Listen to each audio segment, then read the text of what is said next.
আলহামদুলিল্লাহ রাব্বিল আলামিন ওয়াসসালাতু ওয়াসসালামু আলা রাসূলিল কারীম আউযু বিল্লাহি মিনাশ শাইতানির রাজীম বিসমিল্লাহির রহমানির রহিম। 12 ফেব্রুয়ারি জাতীয় সংসদ নির্বাচন উপলক্ষে আজকের এই বিশাল জনসভায় সম্মানিত দিনাজপুর রংপুর অঞ্চল আসসালামু আলাইকুম ওয়া রাহমাতুল্লাহ। হিন্দু ভাইদের প্রতি আদাব।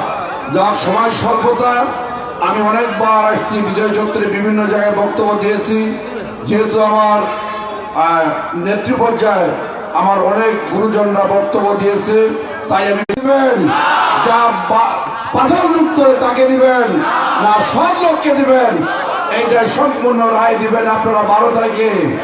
আমি কথা দিয়ে যাচ্ছি, আমাদের কেন্দ্র আমিরের নির্দেশ, কেন্দ্র আমির প্রতিশ্রুতি দিয়েছে যে আমরা যদি ক্ষমতায় আসি সর্বপ্রথম আপনারা যুবক যারা লেখাপড়া শেষ করার পর সার্টিফিকেট হাতে পাই তাকে আমরা চাকরি দেওয়ার ব্যবস্থা করবো ইনশাআল্লাহ।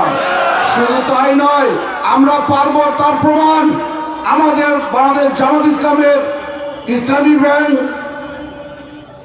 ইসলামী ব্যাংক ইবনে সিনা তথা বিভিন্ন প্রতিষ্ঠান স্কুল কলেজ রয়েছে, তাই আমরা মানুষকে কর্ম দিতে পারবো ইনশাআল্লাহ। কি পারবো কিনা? পারবো না? পারবো। আপনারা আরো খেয়াল রাখবেন, দেশ স্বাধীনের পর অন্যান্য দলের ভাইরা যারাই ক্ষমতায় আসছে তারাই ক্ষমতার মোহে বিদেশে পাড়ি দিছে, বিদেশে সংসার ও বাচ্চা সব বিদেশে থাকে। আলহামদুলিল্লাহ, আমি দৃঢ়তার সাথে বলতে চাই, আমরা যারা জামাত ইসলাম করি তারা আমরা দেশাত্মবোধক বিদেশে পাড়ি দিয়ে রাখি দিছি। আমরা দেশের জন্য আপনারা খেয়াল রাখবেন, যখন এই বন্যা আমিরে জামাত মানবতার ফেরিওয়ালা এক বুক পানি নিয়ে ত্রাণ সামগ্রী দেয়, আর অন্য দলের সরকার বাড়ি প্রধানমন্ত্রী সাহেব ত্রাণ দেয় হেলিকপ্টারে, সেই হেলিকপ্টারে ত্রাণ নিতে যায় মানুষ মারা যায়।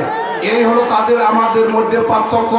তাই এবার সারা বাংলাদেশের গণজোয়ার যে আমরা সব দলকে দেখছি, এবার আমরা দাঁড়িপাল্লাকে দেখতে চাই। আমি কথা দিয়ে যাচ্ছি, আল্লাহ যদি আমাকে কবুল করায়, আপনারা ব্যবসায়ী ভাইরা দল বল নির্বিশেষে সবাই এক হয়ে আমরা এ দেশ তথা পঞ্চগড় 2 আসন বোরা এবং দেবীগঞ্জ আমরা গঠন করতে চাই।